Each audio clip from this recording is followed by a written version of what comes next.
Hallelujah, praise the Lord. ਆਪ ਸਭ ਨੂੰ ਜੈ ਮਸੀਹ ਕੀ। ਆਸ਼ਾ ਕਰਦੀ ਹਾਂ ਕਿ ਤੁਸੀਂ ਪਰਮੇਸ਼ਰ ਦੇ ਨਾਮ ਵਿੱਚ ਵੱਧ ਰਹੇ ਹੋਵੋਗੇ।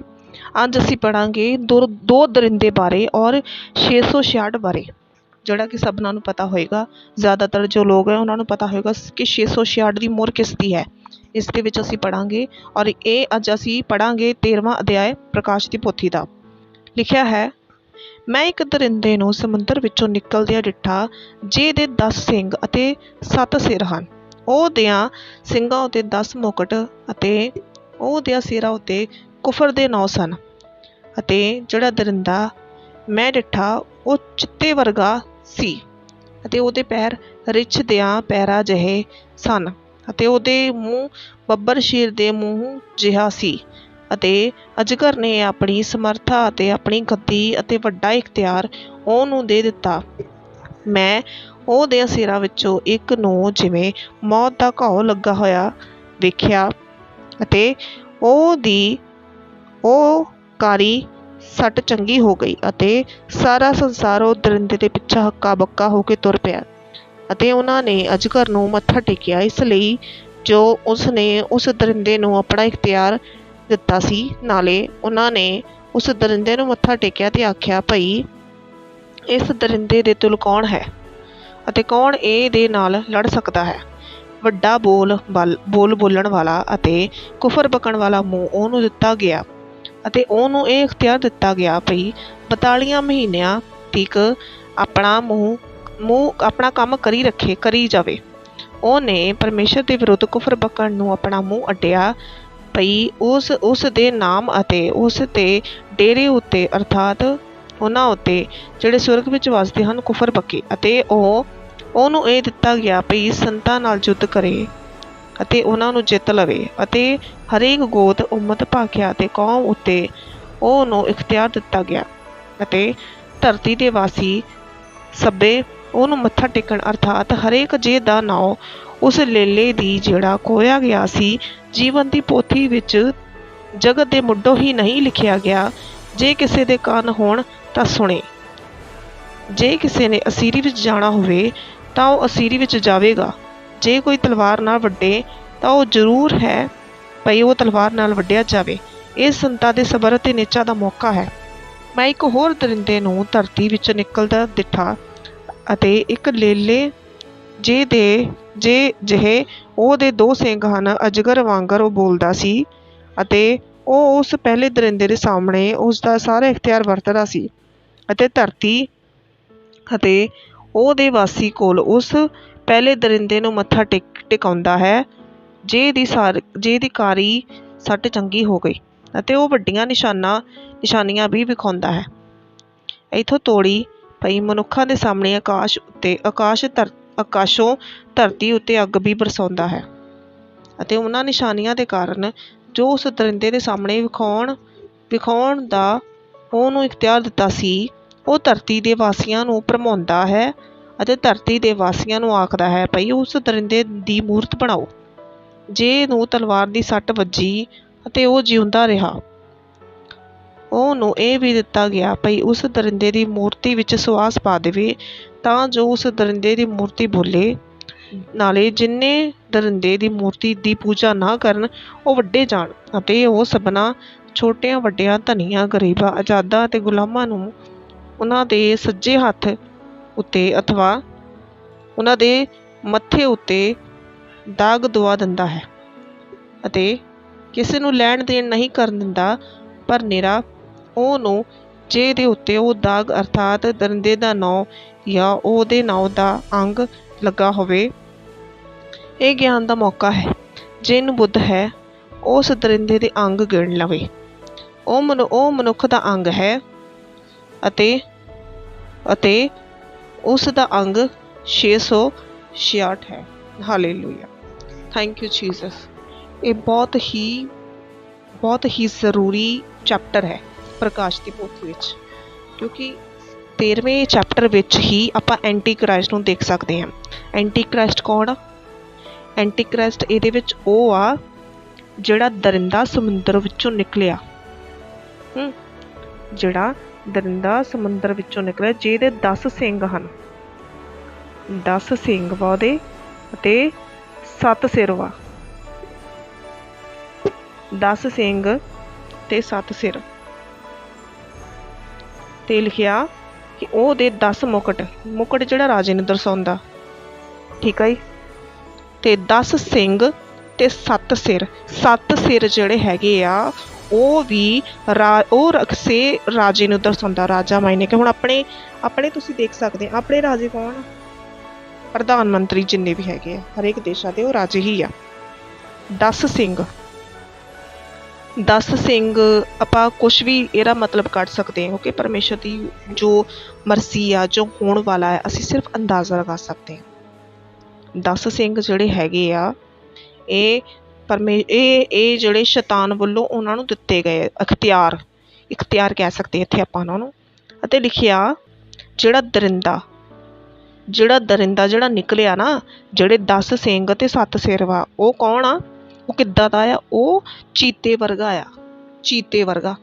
ਚੀਤਾ ਸਮਝਦੇ ਹੋ ਨਾ, ਜਿਹਦੇ ਤੇ ਬਰਾਊਨ ਕਲਰ ਦੀਆਂ ਧਾਰੀਆਂ ਹੁੰਦੀਆਂ, ਜਿਹੜਾ ਸ਼ੇਰ ਵਾਂਗੂ ਹੁੰਦਾ ਆ, ਉਹਦੇ ਵਰਗਾ ਆ। ਉਹ ਲਿਖਿਆ ਉਹਦੇ ਪੈਰ ਜਿਹੜੇ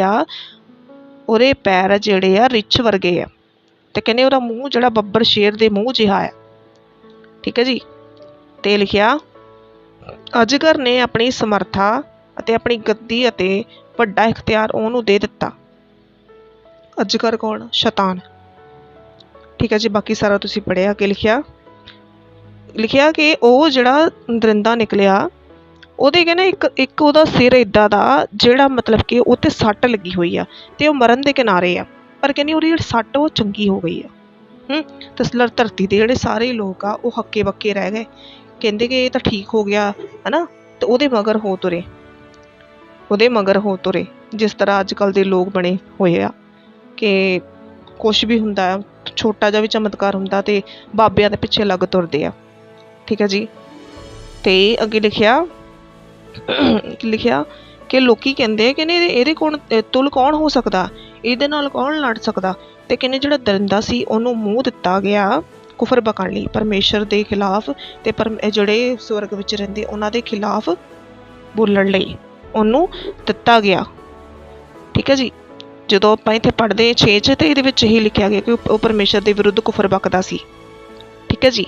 ਅੱਗੇ ਲਿਖਿਆ, ਅੱਗੇ 7 'ਚ ਜਦੋਂ ਪੜ੍ਹਦੇ ਉੱਥੇ ਲਿਖਿਆ ਕਿ ਉਹਨੂੰ ਇਹ ਦਿੱਤਾ ਗਿਆ ਭਈ ਸੰਤਾਂ ਨਾਲ ਯੁੱਧ ਕਰੇ ਅਤੇ ਉਹ ਉਹਨਾਂ ਨੂੰ ਜਿੱਤ ਲਵੇ। ਇਹ ਤਾਂ ਹੈ ਹੀ ਆ, ਦੇਖੋ ਗੱਲ ਕਰਦੇ ਕਿਉਂਕਿ ਅੰਤ ਦੇ ਸਮੇਂ ਵਿੱਚ ਸ਼ੈਤਾਨ ਦਾ 3.5 ਸਾਲ ਜਿਹੜਾ ਆ ਰਾਜ ਉਹਨੇ ਕਰਨਾ। 3.5 ਸਾਲ ਉਹਨੇ ਰਾਜ ਕਰਨਾ ਆ, ਠੀਕ ਹੈ ਜੀ। 3.5 ਸਾਲ ਰਾਜ ਕੀਤਾ ਅਤੇ ਉਹਨੇ ਪਰਮੇਸ਼ਰ ਦੇ ਲੋਕਾਂ ਨੂੰ ਤੰਗ ਤਾਂ ਕਰਨਾ ਆ, ਠੀਕ ਹੈ ਜੀ। ਇੱਥੇ ਲਿਖਿਆ ਸੰਤਾਂ ਨਾਲ ਯੁੱਧ ਕਰੇ। ਸੰਤਾਂ ਨਾਲ ਯੁੱਧ ਕਰੇ ਮਤਲਬ ਪਰਮੇਸ਼ਰ ਦੇ ਸੇਵਕਾਂ ਨਾਲ ਯੁੱਧ ਕਰੇ।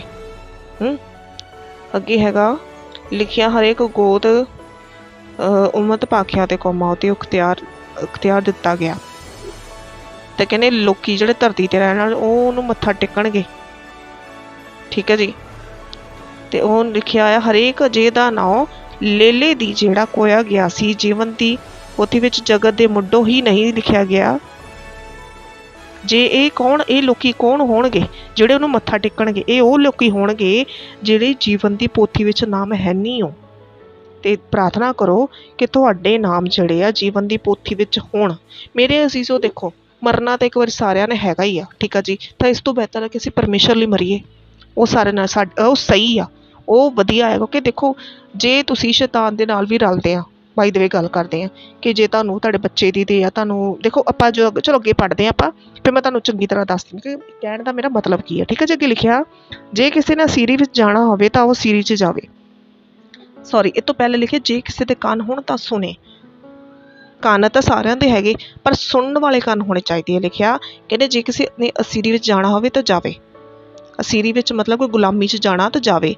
ਜਦੋਂ ਸ਼ੈਤਾਨ ਨੇ, ਐਂਟੀ ਕ੍ਰਾਈਸਟ ਨੇ ਜਦੋਂ ਲੋਕਾਂ ਨੂੰ ਆਪਣੇ ਲੋਕਾਂ ਨੂੰ ਕਹਿਣਾ ਕਿ ਮੱਥਾ ਟੇਕੋ, ਜਿਨ੍ਹਾਂ ਨੇ ਮੱਥਾ ਟੇਕ ਲਿਆ ਉਹ ਤਾਂ ਅਸੀਰੀ 'ਚ ਚੱਲ ਜਾਣੇ, ਗੁਲਾਮ ਬਣ ਜਾਣੇ ਉਹਦੇ, ਠੀਕ ਹੈ ਜੀ। ਕਹਿੰਦੇ ਜਿਹੜਾ ਤਲਵਾਰ ਨਾਲ ਵੱਢੇ ਉਹ ਜ਼ਰੂਰ ਹੈ ਤਲਵਾਰ ਨਾਲ ਵੱਢਿਆ ਜਾਵੇਗਾ, ਠੀਕ ਹੈ ਜੀ। ਅੱਗੇ ਲਿਖਿਆ ਕਹਿੰਦੇ ਸੰਤਾਂ ਦੇ ਸਬਰ ਅਤੇ ਨੇਛਾ ਦਾ ਮੌਕਾ ਹੈ। ਸੰਤਾਂ ਦੇ ਸਬਰ ਦਾ ਇਹ ਵਿਸ਼ਵਾਸ ਦਾ ਟਾਈਮ ਹੋਏਗਾ। ਉਸ ਵੇਲੇ ਅਸਲੀ ਪਰਖ ਹੋਣੀ ਆ। ਇਹ ਜਿਹੜੀ ਪਰਖ ਆਉਂਦੀ ਹੈ ਨਾ, ਲੋਕੀ ਕਹਿੰਦੇ ਆ ਵੀ ਬਿਮਾਰੀ ਹਾਏ ਮਾਰੇ ਗਏ ਲੁੱਟੇ ਗਏ, ਇਹ ਤਾਂ ਕੁਛ ਵੀ ਨਹੀਂ। ਉਹ ਪਰਖ ਤਾਂ ਉਸ ਵੇਲੇ ਹੋਣੀ ਆ ਛਾਨਣਾ ਉਸ ਵੇਲੇ ਲੱਗਣਾ ਆ ਮੇਰੇ ਅਜ਼ੀਜ਼ੋ। ਠੀਕ ਹੈ ਜੀ। ਅੱਗੇ ਆਪਾਂ ਪੜ੍ਹਦੇ ਹਾਂ, ਕਹਿੰਦੇ ਇੱਕ ਹੋਰ ਦਰਿੰਦਾ ਧਰਤੀ ਵਿੱਚੋਂ ਨਿਕਲਿਆ ਤੇ ਕਹਿੰਦੇ ਕਿੱਦਾਂ ਦਾ ਸੀ ਉਹ? ਲੇਲੇ ਵਰਗਾ, ਜਿਹਦੇ 2 ਸਿੰਗ ਹਨ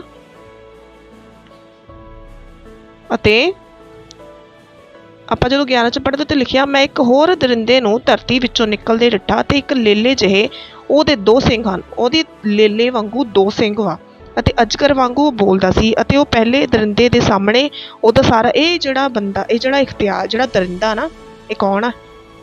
ਇਹ ਝੂਠਾ ਸੇਵਕ ਆ। ਇੱਥੇ ਝੂਠੇ ਸੇਵਕ ਬਾਰੇ ਗੱਲ ਕੀਤੀ ਗਈ ਆ, ਕਿਉਂਕਿ ਇੱਕ ਐਂਟੀ ਕ੍ਰਾਈਸਟ ਹੋਣਾ ਤੇ ਇੱਕ ਝੂਠਾ ਸੇਵਕ ਹੋਣਾ, ਝੂਠਾ ਸੇਵਕ ਹੋਣਾ, ਜਿਹੜਾ ਕਿ ਐਂਟੀ ਕ੍ਰਾਈਸਟ ਦਾ ਰਾਸਤਾ ਸਾਫ਼ ਕਰੇਗਾ। ਲਿਖਿਆ ਆਪਾਂ ਜਦੋਂ ਪੜ੍ਹਦੇ ਹਾਂ 12 ਚ, ਉੱਥੇ ਲਿਖਿਆ, ਅਤੇ ਉਹ ਉਸ ਪਹਿਲੇ ਦਰਿੰਦੇ ਦੇ ਸਾਹਮਣੇ ਉਹਦਾ ਸਾਰਾ ਇਖਤਿਆਰ ਵਰਤਦਾ ਅਤੇ ਧਰਤੀ ਦੇ ਅਤੇ ਉਹਦੇ ਵਾਸੀਆਂ ਕੋਲ ਉਸ ਪਹਿਲੇ ਦਰਿੰਦੇ ਨੂੰ ਮੱਥਾ ਟਿਕਾਉਂਦਾ, ਜਿਹਦੀ ਕਾਰੀ ਸੱਟ ਚੰਗੀ ਹੋ ਗਈ। ਮਤਲਬ ਕਿ ਜਿਹਦੇ ਸਿਰ ਤੇ ਕਿੰਨੇ 10 ਸਿੰਘ ਤੇ 7 ਸਿਰ ਸੀ, ਉਹਨੂੰ ਲੋਕਾਂ ਨੂੰ ਧੱਕੇ ਨਾਲ ਲੈ ਕੇ ਉਹਨੂੰ ਤਾਂ ਮੱਥਾ ਟਿਕਾਉਂਦਾ ਸੀ ਉਹਨਾਂ ਸਾਹਮਣੇ। ਠੀਕ ਹੈ ਜੀ। ਕਹਿਣ ਦਾ ਮਤਲਬ ਕਿ ਦਰਿੰਦੇ ਦੇ ਸਾਹਮਣੇ ਲੋਕਾਂ ਦਾ ਮੱਥਾ ਟਿਕਾਉਂਦਾ ਸੀ ਅਤੇ ਉਹ ਵੱਡੀਆਂ ਨਿਸ਼ਾਨਾਂ ਵੀ ਦਿਖਾਉਂਦਾ ਸੀ। ਇੱਥੋਂ ਤੋੜੀ ਪਈ ਮਨੁੱਖਾਂ ਦੇ ਸਾਹਮਣੇ ਆਕਾਸ਼ ਤੋਂ ਧਰਤੀ ਉੱਤੇ ਅੱਗ ਵੀ ਬਰਸਾਉਂਦਾ ਹੈ ਅਤੇ ਉਹ ਨਿਸ਼ਾਨੀਆਂ ਦੇ ਕਾਰਨ ਉਹ ਜੋ ਉਸ ਦਰਿੰਦੇ ਦੇ ਸਾਹਮਣੇ ਵਿਖਾਉਣ ਦਾ ਉਸ ਨੂੰ ਇਖਤਿਆਰ ਦਿੱਤਾ ਗਿਆ ਸੀ, ਉਹ ਧਰਤੀ ਦੇ ਵਾਸੀਆਂ ਨੂੰ ਭਰਮਾਉਂਦਾ ਅਤੇ ਧਰਤੀ ਦੇ ਵਾਸੀਆਂ ਨੂੰ ਆਖਦਾ ਪਈ ਉਸ ਦਰਿੰਦੇ ਦੀ ਮੂਰਤ ਬਣਾਓ, ਜਿਹਨੂੰ ਤਲਵਾਰ ਦੀ ਸੱਟ ਵੱਜੀ ਅਤੇ ਉਹ ਜਿੰਦਾ ਹੋ ਗਿਆ। ਇੱਥੇ ਸਭ ਤੋਂ ਭ੍ਰਿਸ਼ਟ ਗੱਲ ਕੀਤੀ ਗਈ ਆ। ਦੇਖੋ, ਸਭ ਤੋਂ ਜ਼ਿਆਦਾ ਪਰਮੇਸ਼ਰ ਨੂੰ ਕਿਸ ਚੀਜ਼ ਤੋਂ ਨਫ਼ਰਤ ਆ? ਮੂਰਤੀ ਪੂਜਾ ਤੋਂ ਨਫ਼ਰਤ ਆ। ਦੇਖੋ, ਮੈਂ ਕਿਸੇ ਦੇ ਖਿਲਾਫ ਨਹੀਂ ਹੈਗੀ, ਬਟ ਇੱਕ ਮੂਰਤੀ ਪੂਜਾ ਆਪਣੇ ਹੱਥੀਂ ਅਸੀਂ ਬਣਾਉਂਦੇ ਹਾਂ ਤਾਂ ਆਪਣੇ ਹੱਥੀਂ ਪੂਜਦੇ ਹਾਂ। ਗਲਤ ਨਹੀਂ ਹੈ ਤੁਹਾਨੂੰ ਲੱਗਦਾ? ਮੂਰਤੀ ਪੂਜਾ ਸਰਾਸਰ ਗਲਤ ਹੈ, ਕਿਉਂਕਿ ਅਸੀਂ ਆਪਣੇ ਹੱਥੀਂ ਬਣਾਉਂਦੇ ਹਾਂ ਤੇ ਹੱਥੀਂ ਉਹਨੂੰ ਪੁੱਛਣ ਲੱਗ ਪੈਂਦੇ ਹਾਂ। ਪ੍ਰਸ਼ਾਦ ਚੜਾਉਂਦੇ ਹਾਂ, ਪ੍ਰਸ਼ਾਦ ਤਾਂ ਉਹਨੂੰ ਚੜਾਓ ਨਾ ਜਿਹੜਾ ਖਾਣ ਵਾਲਾ ਹੋਵੇ। ਤੁਸੀਂ ਸਾਹਮਣੇ ਰੱਖਦੇ, ਕੀੜੀਆਂ ਖਾਂਦੀਆਂ ਉਹਨਾਂ ਨੂੰ। ਇੱਥੇ ਉਹ ਗੱਲ ਕੀਤੀ ਕਿ ਉਸ ਦਰਿੰਦੇ ਦੀ ਮੂਰਤ ਬਣਾਓ ਜਿਹਨੂੰ ਤਲਵਾਰ ਦੀ ਸੱਟ ਵੱਜੀ ਤੇ ਉਹ ਜਿਉਂਦਾ ਹੋ ਗਿਆ। ਕਿ ਲਿਖਿਆ, ਉਹਨੂੰ ਇਹ ਵੀ ਦਿੱਤਾ ਗਿਆ ਭਈ ਉਸ ਦਰਿੰਦੇ ਦੀ ਮੂਰਤੀ ਵਿੱਚ ਸਵਾਸ ਪਾ ਦੇਵੇ, ਤਾਂ ਜੋ ਉਹ ਦਰਿੰਦੇ ਦੀ ਮੂਰਤੀ ਬੋਲੇ, ਨਾਲੇ ਜਿੰਨੇ ਦਰਿੰਦੇ ਦੀ ਮੂਰਤੀ ਪੂਜਾ ਨਾ ਕਰ ਉਹਨੂੰ ਵੱਢ ਸਕੇ। ਹਾਲੇਲੂਇਆ। ਧੰਨਵਾਦ ਪਿਤਾ ਜੀ। Thank you Jesus. ਪਿਤਾ ਪਰਮੇਸ਼ਰ ਜੀ, ਸਾਨੂੰ ਪਹਿਲੇ ਹੀ ਇਹਨਾਂ ਕਸ਼ਟਾਂ ਬਾਰੇ ਦੱਸਣ ਲਈ ਤੁਹਾਡਾ ਧੰਨਵਾਦ ਹੈ ਯਿਸੂ ਰਾਜਾ। ਲਿਖਿਆ ਹੈ ਕਿ ਜਿਹੜੀ ਮੂਰਤੀ ਬਣਾਉਣਗੇ ਲੋਕੀ, ਜਿਹੜੇ ਉਸ ਦਰਿੰਦੇ ਦੀ ਮੂਰਤੀ ਬਣਾਉਣਗੇ, ਉਹ ਮੂਰਤੀ ਵਿੱਚ ਜਿਹੜਾ ਕਿ ਦਰਿੰਦਾ ਆ, ਜਿਹੜੇ ਸਿੰਘ ਲੇਲੇ ਵਾਂਗੂ ਦਿੱਤੇ ਗਏ, ਜਿਹੜਾ ਝੂਠਾ ਸੇਵਕ ਆ, ਉਹਦੀ ਗੱਲ ਕਰਦੀ ਮੈਂ, ਉਹਨੂੰ ਇਹ ਇਖਤਿਆਰ ਦਿੱਤਾ ਹੋਊਗਾ ਕਿ ਉਹ ਕੀ ਕਰੇ? ਉਸ ਮੂਰਤੀ ਵਿੱਚ ਸਵਾਸ ਪਾ ਦੇਵੇ।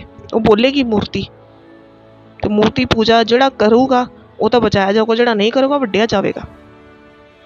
ਠੀਕ ਹੈ ਜੀ। ਤੇ ਅਸੀਂ ਮੂਰਤੀ ਦੀ ਪੂਜਾ ਕਦੀ ਨਹੀਂ ਕਰਨ, ਸਾਨੂੰ ਮਰਨਾ ਮਨਜ਼ੂਰ ਆ। ਠੀਕ ਹੈ ਜੀ। ਅੱਗੇ ਲਿਖਿਆ, ਅਤੇ ਉਹਨਾਂ ਸਭਨਾਂ ਛੋਟਿਆਂ ਵੱਡਿਆਂ, ਧਨੀਆਂ ਗਰੀਬਾਂ, ਆਜ਼ਾਦਾਂ ਤੇ ਗੁਲਾਮਾਂ ਨੂੰ ਉਹਨਾਂ ਦੇ ਸੱਜੇ ਹੱਥ ਉੱਤੇ ਅਥਵਾ ਉਹਦੇ ਮੱਥੇ ਉੱਤੇ ਦਾਗ ਦਵਾ ਦਿੰਦਾ। ਦੇਖੋ, ਸੱਜੇ ਹੱਥ ਦੀ ਗੱਲ ਕਿਉਂ ਕੀਤੀ ਗਈ ਹੈ ਇੱਥੇ? ਸੱਜੇ ਹੱਥ ਦੀ ਗੱਲ ਤਾਂ ਕੀਤੀ ਗਈ ਆ ਕਿਉਂਕਿ ਪਰਮੇਸ਼ਰ ਨੇ ਕਿਹਾ ਸੀ ਕਿ ਮੈਂ ਤੇਰਾ ਸੱਜਾ ਹੱਥ ਫੜੀ ਬੈਠਾ। ਇਹ ਤੇ ਸ਼ੈਤਾਨ ਹੀ ਦਿਖਾਉਣ ਦੀ ਕੋਸ਼ਿਸ਼ ਕਰੇਗਾ ਕਿ ਦੇਖ ਤੁਸੀਂ ਪਰਮੇਸ਼ਰ ਦੀ ਗੱਲ ਕਰਨਗੇ ਕਿ ਪਰਮੇਸ਼ਰ ਦੇਖ, ਤੁਸੀਂ ਕਿਹਾ ਸੀ ਕਿ ਮੈਂ ਤੇਰਾ ਸੱਜਾ ਹੱਥ ਫੜੀ ਬੈਠਾ, ਤੇ ਸੱਜੇ ਹੱਥ ਤੇ ਇਹਨਾਂ ਨੇ ਮੋਹਰ ਲਵਾ ਲਈ ਆ। ਠੀਕ ਆ ਜੀ। ਜਿਹੜੇ ਕਿ ਲੋਕ ਜਿਨ੍ਹਾਂ ਦੀ ਜੀਵਨ ਦੀ ਪੋਥੀ ਵਿੱਚ ਨਾਮ ਨਹੀਂ ਹੋਊਗਾ, ਉਹਨਾਂ ਦੀ ਗੱਲ ਕਰ ਰਹੀ, ਮੈਂ ਸਾਰਿਆਂ ਦੀ ਗੱਲ ਨਹੀਂ ਕਰ ਰਹੀ। ਠੀਕ ਹੈ ਜੀ। ਅੱਗੇ ਲਿਖਿਆ, ਅਤੇ ਕਿਸੇ ਨੂੰ ਲੈਣ ਦੇਣ ਨਹੀਂ ਕਰਨ ਦਿੰਦਾ, ਪਰ ਨਿਰਾ ਉਹਨੂੰ ਜਿਹਦੇ ਉੱਤੇ ਉਹ ਦਾਗ ਅਥਵਾ ਦਰਿੰਦੇ ਦਾ ਨਾਂ ਜਾਂ ਉਹਦੇ ਨਾਂ ਦਾ ਅੰਗ ਲੱਗਾ ਹੋਵੇ। ਇਹ ਗਿਆਨ ਦਾ ਮੌਕਾ ਹੈ। ਜਿਹਨੂੰ ਬੁੱਧ ਹੈ ਉਹ ਉਸ ਦਰਿੰਦੇ ਦੇ ਅੰਗ ਗਿਣ ਲਵੇ। ਉਹ ਮਨੁੱਖ ਦਾ ਅੰਗ ਹੈ ਅਤੇ ਉਹਦਾ ਅੰਗ 666 ਹੈ। ਹਾਲੇਲੂਇਆ। ਤੇ ਲਿਖਿਆ ਗਿਆ ਕਿ ਆਉਣ ਵਾਲੇ ਸਮੇਂ ਵਿੱਚ ਜਦੋਂ ਐਂਟੀ ਕ੍ਰਾਈਸਟ ਆ ਜਾਏਗਾ ਤੇ ਲੈਣ ਦੇਣ ਬੰਦ ਹੋ ਜਾਏਗਾ। ਲੈਣ ਦੇਣ ਸਿਰਫ ਉਹਨਾਂ ਨੂੰ ਦਿੱਤਾ ਜਾਵੇਗਾ ਜਿਹਦੇ ਕਿ ਸੱਜੇ ਹੱਥ ਤੇ ਜਾਂ ਸਿਰ ਤੇ ਸ਼ੈਤਾਨ ਦੀ 666 ਦੀ ਮੋਹਰ ਲੱਗੀ ਹੋਊਗੀ। ਲਿਖਿਆ, ਇੱਕ ਗੱਲ ਹੋਰ ਇੱਥੇ ਦੇਖਣ ਵਾਲੀ ਆ। ਲਿਖਿਆ ਕਿ ਨਾ, ਜਦੋਂ ਆਪਾਂ ਪੜ੍ਹਦੇ ਨਾ, ਲਿਖਿਆ ਕਿ ਕਿਸੇ ਨੂੰ ਲੈਣ ਦੇਣ ਨਹੀਂ ਕਰਨ ਦਿੰਦਾ, ਪਰ ਨਿਰਾ ਉਹਨੂੰ ਜਿਹਦੇ ਉੱਤੇ ਉਹ ਦਾਗ ਅਰਥਾਤ ਦਰਿੰਦੇ ਦਾ ਨਾਂ ਜਾਂ ਉਹਦੇ ਨਾਂ ਦਾ ਅੰਗ ਲੱਗਾ ਹੋਵੇ। ਇਹ ਨਹੀਂ ਹੈਗਾ ਕਿ ਹੱਥ ਤੇ 666 ਦੀ ਮੋਹਰ ਉੱਤੇ ਲਿਖ ਕੇ ਉਹਨੇ ਟੈਟੂ ਬਣਾ ਦੇਣਾ ਨਾ। ਲਿਖਿਆ ਹੈ ਕਹਿੰਦੇ ਜਿਹਦੇ ਉੱਤੇ ਦਾਗ, ਸ਼ੈਤਾਨ ਦਾ ਕੋਈ ਦਾਗ ਹੋਵੇਗਾ ਜਾਂ ਫਿਰ ਦਰਿੰਦੇ ਦਾ ਨੌ। ਦਾਗ ਜਿਹੜਾ ਆ ਕਿਹੜਾ, ਦਰਿੰਦੇ ਦਾ ਨੌ, ਦਰਿੰਦੇ ਦਾ ਨੌ ਜਿਹੜਾ ਦਾਗ ਵਾ ਉਹ ਹੋਏਗਾ। ਤੇ ਜਾਂ ਫਿਰ ਕਹਿੰਦੇ ਉਹਦੇ ਨੌ ਦਾ ਅੰਗ ਲੱਗਾ ਹੋਵੇਗਾ। ਅੰਗ ਹੁਣ ਕੁਛ ਵੀ ਲਗਾ ਲਓ ਤੁਸੀਂ, ਕਿਉਂਕਿ ਆਪਾਂ ਸਮਝ ਨਹੀਂ ਸਕਦੇ ਕਿ ਕਿਹੜਾ ਅੰਗ ਹੋਏਗਾ। ਉਹ ਅੱਗੇ ਕੀ ਲਿਖਿਆ, ਇਹ ਗਿਆਨ ਦਾ ਮੌਕਾ ਹੈ, ਜਿਨ ਬੁੱਧ ਹੈ ਉਹ ਉਸ ਦਰਿੰਦੇ ਦੇ ਅੰਗ ਗਿਣ ਲਵੇ। ਉਹ ਮਨੁੱਖ ਦਾ ਅੰਗ ਹੈ ਅਤੇ ਉਹਦਾ ਅੰਗ 666 ਹੈ। ਮੇਰੇ ਅਸੀਸੋ 666 ਦੀ ਇਸੇ ਹੀ ਚੈਪਟਰ ਵਿੱਚ ਗੱਲ ਕੀਤੀ ਗਈ ਹੈ, ਹੋਰ ਕਿਸੇ ਚੈਪਟਰ 'ਚ ਗੱਲ ਨਹੀਂ ਕੀਤੀ ਹੈਗੀ। 666 ਵਿੱਚ ਪ੍ਰਕਾਸ਼ ਦੀ ਪੋਥੀ ਦੇ ਚੈਪਟਰ 'ਚ ਸਿਰਫ ਇੱਥੇ ਹੀ ਗੱਲ ਕੀਤੀ ਗਈ ਹੈ ਮੇਰੇ ਅਸੀਸੋ। ਤੇ ਇਹ ਸੱਚਮੁੱਚ ਗਿਆਨ ਦਾ ਮੌਕਾ ਹੈ, ਗਿਆਨ ਦਾ ਮੌਕਾ ਹੈ। ਸਾਨੂੰ ਅੜੇ ਤੇ ਖੜੇ ਰਹਿਣਾ ਆ, ਕਿਉਂਕਿ ਦੇਖੋ ਮੇਰੇ ਅਸੀਸੋ, ਜੇ ਤੁਸੀਂ ਡਰ ਗਏ ਤਾਂ ਤੁਸੀਂ ਪਰਮੇਸ਼ਰ ਤੋਂ ਸਦਾ ਲਈ ਦੂਰ ਹੋ ਜਾਓਗੇ। ਤੁਸੀਂ ਇਹ ਜਾਣੋ ਕਿ ਥੋੜ੍ਹੇ ਟਾਈਮ ਦਾ ਦੁੱਖ ਹੈ ਸਾਡੇ ਲਈ, ਤੇ ਸਾਨੂੰ ਸਦਾ ਦੀ ਜ਼ਿੰਦਗੀ ਪਰਮੇਸ਼ਰ ਸਾਨੂੰ ਦੇ ਰਹੇ, ਸਾਨੂੰ ਦੇਣੀ ਹੈ ਪਰਮੇਸ਼ਰ ਨੇ ਸਦਾ ਦੀ ਜ਼ਿੰਦਗੀ, ਜੀਵਨ ਦਾ ਮੁਕਟ, ਜੀਵਨ ਦਾ ਮੁਕਟ। ਕਿਨੇ ਇੱਦਾਂ ਦੀਆਂ ਚੀਜ਼ਾਂ ਤੁਸੀਂ ਉੱਥੇ ਪਾਓਗੇ ਜਿਹੜੀਆਂ ਤੁਸੀਂ ਸੋਚੀਆਂ ਵੀ ਨਹੀਂ, ਨਾ ਤੁਹਾਡੇ ਦਿਮਾਗ 'ਚ ਆਈਆਂ, ਇੱਦਾਂ ਦੀਆਂ ਚੀਜ਼ਾਂ। ਤਾਂ ਮੇਰੇ ਅਸੀਸੋ, ਇੱਥੇ ਧਨ ਜੋੜਨ ਦਾ ਕੋਈ ਫਾਇਦਾ ਨਹੀਂ ਹੈ। ਮੈਂ ਇਹ ਨਹੀਂ ਕਹਿੰਦੀ ਕਿ ਤੁਸੀਂ ਖਾਲੀ ਹੋ ਕੇ ਬਹਿ ਜਾਓ, ਨਹੀਂ, ਆਪਣੀ ਜ਼ਰੂਰਤ ਅਨੁਸਾਰ ਖਰਚੋ, ਠੀਕ ਹੈ। ਆਪਣੇ ਬੱਚਿਆਂ ਨੂੰ ਦੇਖੋ, ਤੇ ਬਾਕੀ ਹੋਰ ਜਿਹੜਾ ਜ਼ਰੂਰਤ ਅਗਰ ਤੁਹਾਡੇ ਤੋਂ ਜ਼ਿਆਦਾ ਹੈ ਤਾਂ ਮੇਰੇ ਅਸੀਸੋ ਦੂਸਰਾ 'ਤੇ ਵੀ ਦਇਆ ਕਰਨੀ ਬਣਦੀ ਹੀ ਹੈ। ਜਿਹੜੇ ਸਾਡੇ ਸੇਵਕ ਆ ਉਹਨਾਂ ਨੂੰ ਤੁਸੀਂ ਦਸ਼ਵਾਂਸ਼ ਦਿਓ, ਠੀਕ ਹੈ। ਬਾਈਬਲ ਦੀ ਜਿਹੜੀ ਪ੍ਰਥਾ ਆ ਉਹਨੂੰ ਤੁਸੀਂ ਪੂਰਾ ਕਰੋ, ਕਿਉਂਕਿ ਕੁਛ ਸੇਵਕ ਮੇਰੇ ਭੈਣ ਭਰਾ ਇੱਦਾਂ ਦੇ ਆ ਜਿਹੜੇ ਕਿ ਜੋਬ ਨਹੀਂ ਕਰਦੇ, ਸਿਰਫ ਆਪਣੀ ਜ਼ਿੰਦਗੀ ਮਿਨਿਸਟਰੀ 'ਤੇ ਹੀ ਚਲਾਉਂਦੇ ਆ। ਤਾਂ ਮੇਰੇ ਅਸੀਸੋ ਇੱਦਾਂ ਦੇ ਲੋਕਾਂ ਤੋਂ ਹੀ ਦਸ਼ਵਾਂਸ਼ ਦਿਆ ਕਰੋ। ਇਹਨਾਂ ਦੀ ਬਾਈਬਲ 'ਚ ਵੀ ਲਿਖਿਆ ਕਿ ਤੁਸੀਂ ਆਪਣੇ ਸੇਵਕਾਂ ਦੇ ਲੋੜਾਂ ਵਿੱਚ ਸਾਂਝੀ ਹੋਵੋ, ਠੀਕ ਹੈ ਜੀ। ਪਰਮੇਸ਼ਰ ਦਾ ਧੰਨਵਾਦ ਹੈ। ਇੱਥੇ ਮੈਂ ਤੁਹਾਨੂੰ ਬਾਰ-ਬਾਰ ਦੱਸਦੀ ਪਈ ਹਾਂ, ਉੱਥੇ ਇਹ ਨਹੀਂ ਲਿਖਿਆ ਗਿਆ ਪ੍ਰਕਾਸ਼ ਦੀ ਪੋਥੀ 'ਚ 13ਵੇਂ ਚੈਪਟਰ ਦੇ ਲਾਸਟ ਵਿੱਚ ਇਹ ਨਹੀਂ ਲਿਖਿਆ ਗਿਆ ਕਿ 666 666 ਕਰਕੇ ਤਾਂ ਤੁਹਾਡੇ ਹੱਥਾਂ 'ਤੇ ਸਾਈਡ 'ਤੇ ਬਣ ਕੇ ਲਿਖਿਆ ਹੋਊਗਾ, ਨਾ। ਮੇਰੇ ਅਸੀਸੋ, ਭੁਲੇਖੇ ਵਿੱਚ ਨਾ ਰਹੋ। ਸ਼ੈਤਾਨ ਬਹੁਤ ਚਾਲਬਾਜ਼ ਹੈ, ਸ਼ੈਤਾਨ ਬਹੁਤ ਚਾਲਬਾਜ਼ ਹੈ। ਲਿਖਿਆ ਹੈ ਕਿ ਸ਼ੈਤਾਨ ਦੇ ਨਾਂ ਦਾ ਦਾਗ ਸ਼ੈਤਾਨ ਦੇ ਨਾਂ ਦਾ ਮੱਥੇ ਤੇ ਸੱਜੇ ਹੱਥ ਤੇ, ਠੀਕ ਹੈ ਜੀ। ਲਿਖਿਆ ਅੱਗੇ ਲਿਖਿਆ, ਜਾਂ ਫਿਰ ਅੰਗ ਦਾ ਨਾਂ। ਹੁਣ ਮੈਂ ਜ਼ਿਆਦਾ ਤਾਂ ਗੱਲ ਕਰਨੀ ਨਹੀਂ ਚਾਹੁੰਦੀ ਇਸ ਬਾਰੇ, ਮੈਂ ਜ਼ਿਆਦਾ ਇਸ ਬਾਰੇ ਗੱਲ ਨਹੀਂ ਕਰਨਾ ਚਾਹੁੰਦੀ ਹੈਗੀ। ਬਟ ਦੇਖੋ ਮੇਰੇ ਅਸੀਸੋ, ਇੱਕ ਗੱਲ ਆਪਾਂ ਕਰਦੇ ਹਾਂ ਕਿ ਮੈਂ ਤੁਹਾਨੂੰ ਖੁੱਲ੍ਹ ਕੇ ਦੱਸ ਦਿੰਦੀ ਹਾਂ। ਦੇਖੋ, ਆਪਾਂ ਨਹੀਂ ਜਾਣਦੇ ਕਿ ਉਹ ਕਿਹੜਾ ਅੰਗ ਹੈ, ਠੀਕ ਹੈ ਜੀ। ਬਟ ਸਾਨੂੰ ਇੱਕ ਗੱਲ ਤੁਸੀਂ ਜ਼ਰੂਰ ਯਾਦ ਰੱਖਿਓ, ਆਦਮ ਅਤੇ ਹਵਾ ਬਾਰੇ ਜਦੋਂ ਤੁਸੀਂ ਗੱਲ ਕਰਦੇ ਆ, ਕੋਈ ਕਹਿੰਦਾ ਕਿ ਉਸਨੇ ਐਪਲ ਖਾ ਲਿਆ ਸੀ, ਕੋਈ ਕਹਿੰਦਾ ਸੀ ਉਸਨੇ ਗਲਤ ਕੰਮ ਕਰ ਲਿਆ ਸੀ ਹਵਾ ਦੇ ਨਾਲ, ਸ਼ੈਤਾਨ ਨੇ, ਹੈ ਨਾ। ਆਪਾਂ ਨਹੀਂ ਜਾਣਦੇ ਕਿ ਕੀ ਗੱਲ ਹੋਈ ਸੀ, ਪਰ ਅਦਨ ਦਾ ਬਾਗ ਹੈਗਾ ਸੀ, ਠੀਕ ਹੈ ਜੀ। ਅਦਨ ਦਾ ਬਾਗ ਜਿਹੜਾ ਸਵਰਗ ਵਿੱਚ ਲੱਗਾ ਹੈ ਉਹ ਤਾਂ ਹੈਗਾ ਸੀ, ਠੀਕ ਹੈ ਜੀ। ਮੈਂ ਇੱਥੇ ਸਿਰਫ ਇਹ ਦੱਸਣਾ ਚਾਹੁੰਦੀ ਹਾਂ ਕਿ ਉੱਥੇ ਜਦੋਂ ਆਪਾਂ ਪੜ੍ਹਦੇ ਹਾਂ ਉਤਪਤੀ, ਉੱਥੇ ਲਿਖਿਆ ਗਿਆ ਆਦਮ ਦੇ 2 ਪੁੱਤਰ ਹੋਏ, ਕਾਇਨ ਤੇ ਹਾਬਿਲ। ਹਾਬਲ ਜਿਹੜਾ ਪਰਮੇਸ਼ਰ ਤੋਂ ਸੀ, ਆਦਮ ਤੋਂ ਸੀ, ਤੇ ਕਾਇਨ ਜਿਹੜਾ ਸੀ ਉਹ ਕਿੱਥੋਂ ਸੀ, ਸ਼ੈਤਾਨ ਵੱਲੋਂ। ਬਸ ਮੈਂ ਇਹੀ ਕਹਿਣਾ ਚਾਹੁੰਦੀ ਹਾਂ, ਤੇ ਤੁਸੀਂ ਆਪੇ ਸਮਝ ਸਕਦੇ ਆ ਕਿ ਕਿਹੜਾ ਸ਼ੈਤਾਨ ਦਾ ਅੰਗ ਹੋਏਗਾ। ਬਾਕੀ ਪਰਮੇਸ਼ਰ ਸਾਨੂੰ ਬੁੱਧੀ ਦੇਵੇ, ਕਿਉਂਕਿ ਅਸੀਂ ਸਿਰਫ ਅੰਦਾਜ਼ਾ ਲਗਾ ਸਕਦੇ, ਪਰ ਮੈਂ ਇੱਥੇ 80% ਸ਼ੋਰ ਹਾਂ ਕਿ ਉਹ ਜਿਹੜਾ ਅੰਗ ਦੇ ਬਾਰੇ ਇੱਥੇ ਗੱਲ ਕੀਤੀ ਹੈ ਉਹ ਉਹੀ ਅੰਗ ਹੈ। 666 ਅੰਗ ਹੋਣਗੇ, ਉਹਦੇ 666 ਅੰਗ ਹੋਣਗੇ। ਦੇਖੋ ਮੇਰੇ ਅਸੀਸੋ, 666 ਅੰਗ ਵਾਲਾ ਇਨਸਾਨ ਕਿੱਦਾਂ ਦਾ ਹੋਏਗਾ ਮੇਰੇ ਅਸੀਸੋ, ਸੋਚੋ। ਬਸ ਤੁਸੀਂ ਅੜੇ ਤੇ ਖੜੇ ਰਹਿਣਾ, ਬਸ ਇਹੀ ਯਾਦ ਰੱਖਣਾ ਕਿ ਕੁਛ ਵੀ ਹੋ ਜਾਏ ਅਸੀਂ ਪਰਮੇਸ਼ਰ ਨਾਲ ਵਫਾਦਾਰ ਰਹਿਣਾ, ਕਿਉਂਕਿ ਬਾਈਬਲ 'ਚ ਲਿਖਿਆ, ਪਰਮੇਸ਼ਰ ਨੇ ਕਿਹਾ ਮੈਂ ਵਫਾਦਾਰ ਹਾਂ, ਤੁਸੀਂ ਵੀ ਵਫਾਦਾਰ ਬਣ ਜਾਓ। ਔਰ ਇਹ ਵੀ ਗੱਲ ਕੀਤੀ ਹੋਈ ਆ, ਪ੍ਰਭੂ ਯਿਸੂ ਮਸੀਹ ਨੇ ਕਿਹਾ ਕਿ ਜੇ ਤੁਸੀਂ ਲੋਕਾਂ ਸਾਹਮਣੇ ਮੇਰਾ ਇਨਕਾਰ ਕਰੋਗੇ ਤਾਂ ਮੈਂ ਆਪਣੇ ਪਿਤਾ ਸਾਹਮਣੇ ਵੀ ਤੁਹਾਡਾ ਇਨਕਾਰ ਕਰ ਦੇਵਾਂਗਾ। ਇੱਦਾਂ ਕਦੀ ਨਹੀਂ ਕਰਨੀ ਮੇਰੇ ਅਸੀਸੋ, ਭੁੱਲ ਕੇ ਵੀ ਕਿਤੇ ਗਲਤੀ ਨਾ ਕਰ ਬੈਠੇ ਹੋ। ਤੁਹਾਡਾ ਜੀਵਨ ਦਾ ਮੁਕਟ ਜਿਹੜਾ ਪਰਮੇਸ਼ਰ ਨੇ ਤੁਹਾਡੇ ਲਈ ਰੱਖਿਆ ਉਹ ਕੋਈ ਹੋਰ ਲੈ ਜਾਵੇਗਾ, ਫਿਰ ਇੱਦਾਂ ਨਹੀਂ ਕਰਨੀ। ਪਰਮੇਸ਼ਰ ਦਾ ਧੰਨਵਾਦ ਹੈ। ਬਹੁਤ ਬਹੁਤ ਧੰਨਵਾਦ ਹੈ ਪਰਮੇਸ਼ਰ ਦਾ ਕਿ ਪਰਮੇਸ਼ਰ ਨੇ ਸਾਨੂੰ ਇੱਥੇ ਤੱਕ 13ਵੇਂ ਚੈਪਟਰ ਤੱਕ ਲਿਆਂਦਾ। ਪਰਮੇਸ਼ਰ ਦਾ ਬਹੁਤ ਬਹੁਤ ਧੰਨਵਾਦ ਹੈ। ਠੀਕ ਹੈ ਜੀ, ਅੱਜ ਦਾ ਚੈਪਟਰ ਇਹੀ ਸੀ। ਅਗਰ ਤੁਸੀਂ ਕੁਝ ਹੋਰ ਵੀ ਪੁੱਛਣਾ ਚਾਹੁੰਦੇ ਹੋ ਤਾਂ ਪੁੱਛ ਸਕਦੇ ਹੋ। ਬਾਕੀ ਪਰਮੇਸ਼ਰ ਤੁਹਾਨੂੰ ਵਧਾਈ ਜਾਵੇ, ਤੁਹਾਡੇ ਬਾਲਕਾਂ ਨੂੰ ਵਧਾਈ ਜਾਵੇ, ਤੁਹਾਨੂੰ ਬਲੈਸ ਕਰੇ, ਤੁਹਾਡੇ ਹਰੇਕ ਰੁਕੇ ਹੋਏ ਕੰਮ ਨੂੰ ਪਰਮੇਸ਼ਰ ਪੂਰਾ ਕਰੇ ਔਰ ਤੁਹਾਡੇ ਸਾਰੇ ਬੰਧਨਾਂ ਨੂੰ ਪਰਮੇਸ਼ਰ ਤੋੜ ਦੇਵੇ। Hallelujah, praise the Lord. ਜੈ ਮਸੀਹ ਕੀ ਸਭ।